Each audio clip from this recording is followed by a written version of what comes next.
Hello guys! Welcome sa aking mini vlog. Ito pala yung bagumo na napulot namin sa fish pond ni Kuya Pong. Tinanggal na siya sa kanyang shell. Ito naman yung may ano pa siya, may shell. Nalaga na namin yan. Tinanggal yung puwet para pag sip-sipin na lang.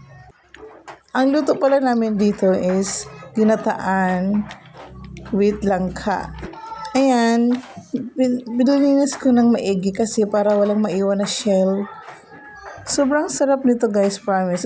Pwede mo rin itong gawing adobo sa gata. Pwede rin sa toyo. At ayan o, ang taba-taba niya. Let's start cooking guys. Ang ginawa naman pala dito is pinakuluan mo namin yung shell, which is not good. Dapat pala kasama na siya sa pagpakulo dito sa luto ng aming langka para mas malasa siya guys. Hindi ito mahirap hanapin doon sa fish pan ni Kuya Pong kasi nasa gilid lang siya. Dampot lang kami ng dampot. Tuwang-tuwa nga sila habang nagdadampot. But be careful kasi may mga kasama silang umang nakatabi. Okay lang din pala na kunin namin itong bagumon sa loob ng fish pan kasi sila invasive sila. Nakikikain kasi sila sa pagkain ng crabs kaya tinatanggal nila ito sa fish pond.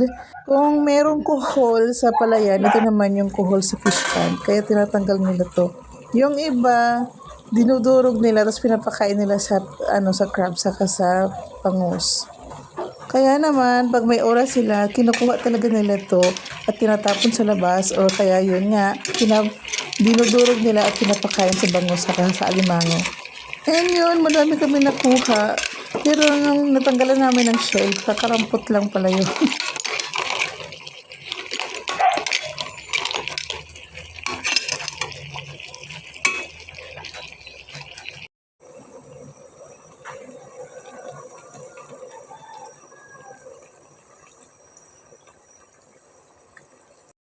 Ayan nga, luto na guys.